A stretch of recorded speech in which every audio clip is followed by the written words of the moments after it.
Okay, ayan. Let's continue our topic for today. Okay? Now we will be talking about your varicose veins. Okay? Pag sinabi nating varicose veins, this is what? A dilated tortuous. Okay? Superficial vein most commonly in the legs. Okay? Resulting from valvular incompetence and venous hypertension leading to blood pooling and impaired venous return. Okay? So, nagkakaroon ng what? Ng blood pooling and impaired venous return. Bakit? Okay? Yung valve mo kasi normally ito yung itsura niya, okay? So pag nagkakaroon ka ng varicose veins, yung blood vessel mo nagkakaroon ng deformity and ito yung valve ng vein mo, okay, nagkakaroon ng problema, okay? So now, ano yung mga risk factors natin dito? Okay, number one is prolonged standing and sitting. Okay, bakit? Okay, this increases what? The pressure. Okay? Pag nag-increase yung pressure nito, anong mangyayari? Nagkakaroon ng what? Ng blood pooling. Okay? In the lower extremities. Okay? Sorry. Lower extremities. Okay? So, ano pa? Yung obesity natin. Okay? Yung obesity. Ano ba nangyayari dyan? Okay? It increases the pressure saan? Sa leg. Okay? Sa leg vein, okay? Kapag obesity, okay? Isama na natin ang overweight, okay? And then sedentary lifestyle.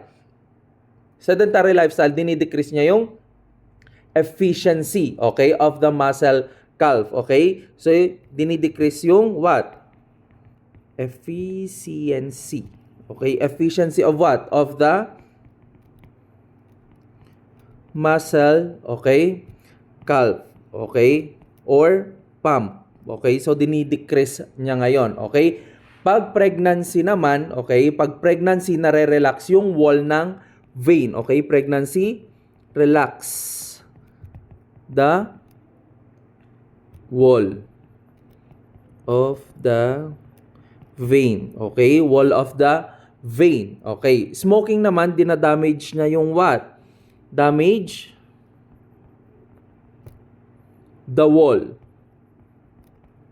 Pag nasira yung wall kasi, nagde-decrease ang what? Yung elasticity. Elasticity. Okay? And then, pag nag-decrease ang elasticity, nagkakaroon ng impairment. Okay? Impairment saan? Sa blood flow. Okay? Nagkakaroon ng impairment saan? Sa blood flow. Okay? Kapag high salt naman, okay, it can cause what? Fluid retention. Okay? Fluid retention. Okay? Now, okay? Non-modifiable risk factors natin, age, okay, female and family history. Now, dahil nagkaroon ng valve incompetence, okay, ganito yung itsura, okay, ganyan yung itsura niya, yung vein natin failed to prevent backflow, okay. Ang purpose kasi ng valve natin is to prevent backflow. Pero dahil nasira siya, na-deform, okay, hindi na niya ngayon mapigilan na magkaroon ng backflow, okay? So magkakaroon ng venous reflux. Okay, pag nagkaroon kasi ng venous reflux, okay, nagkakaroon ng blood pooling saan? Sa may superficial veins ninyo, okay? So pag nagkaroon ng blood pool sa superficial vein, okay, yung pressure nag-i-increase saan? Sa walls, okay? Causing what? Causing vein dilation, okay? Nagda-dilate yung mga veins nyo, okay? Yung deformity, okay? And then, dahil sa patuloy-tuloy, okay, na paggamit or sabihin natin prolonged standing, prolonged sitting, okay, nagkakaroon ng chronic high pressure. Okay, the vein becomes tortuous and bulging. Kung makikita natin, ganito yung mga itsura. Okay, ayan. Ganyan yung tortuous and your bulging. Okay, the venous wall remodeling, nagkakaroon ng chronic dilation. Okay, chronic dilation. And then, nagkakaroon ng loss of elasticity. Pwedeng maging weak yung vein walls mo, and then nagkakaroon ng valve insufficiency. Okay? So, pwedeng maging complication mo dyan is edema, skin changes, and venous ulcers. Okay? So, again, nagkakaroon lang ng venous dilation yung varicose veins mo, and then nasisira yung what? Nasisira yung valve mo. Okay? Hindi na niya pwedeng pigilan, okay, yung pag-prevent ng backflow. Okay? Next is your thrombophlebitis. Okay? Thrombophlebitis.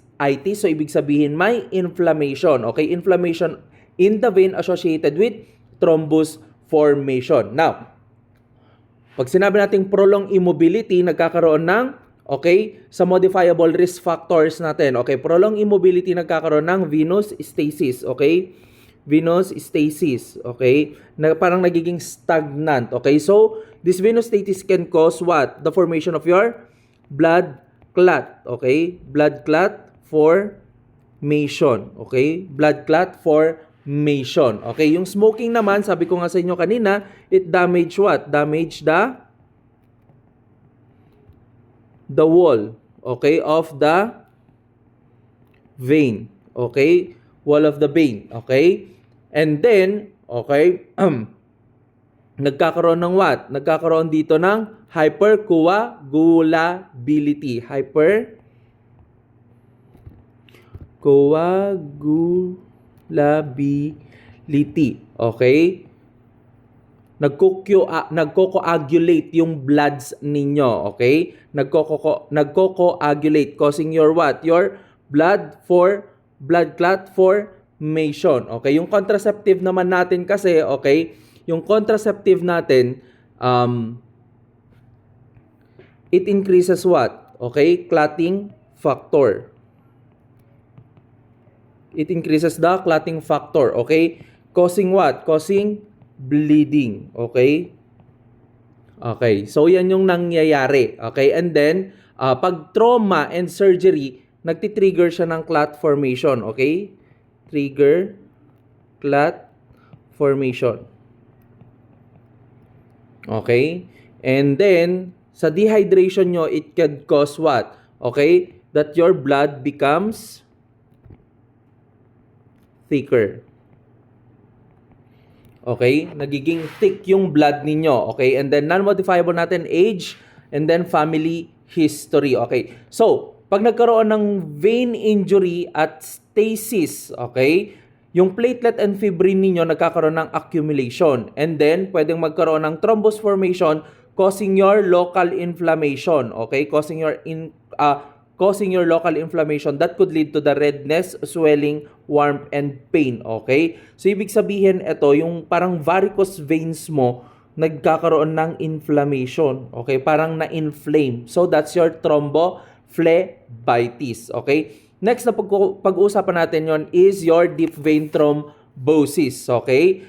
Pag sinabi natin deep vein thrombosis kasi, it's the formation of blood clot in the deep vein. Okay? Deep vein. Okay? Formation of clot in the deep vein. Modifiable risk factors, same siya sa varicose veins nyo and your thrombophlebitis. Okay? Same siya saan? Sa may varicose veins and your thrombophlebitis. Okay, non-modifiable, same lang din. Age and family history. Okay, so ano yung mga main causes ng ating deep vein thrombosis? Meron tayong tinatawag na Virchow's triad. Okay, ano yon? Venous stasis. Okay, yung endothelial injury and your hypercoagulability. Okay, so pag nagkaroon ng vein injury and stasis occurs, syempre nagkakaroon ng platelet and fibrin accumulation and then thrombus formation in the deep veins, local inflammation develops, nagkakaroon ng redness, swelling, warmth, and pain. Okay? Pain. Okay? And then pag nagkaroon ng occlusion because of the what? Because of the clot formation, okay, nagkakaroon ng impaired venous return. Okay? Nagkakaroon ng impaired venous return. Okay? Pag yung thrombus na yan na detach, it could cause your what? Pulmonary embolism. Okay? It can cause your pulmonary embolism. At isa pa, pwede rin yan sa heart mo mapunta, causing your MI. Pwede rin saan? Sa brain. Okay? Causing your stroke. Okay? Causing your stroke. Okay? So, ito yung mga symptoms na pwede mong makita. Okay? Sa patient mo with deep vein thrombosis. Okay? Throbbing pain, okay? Cramping pain. Saan? Dito sa may likod ng nimo, okay? And then, pwede ka rin makakita dyan ng what?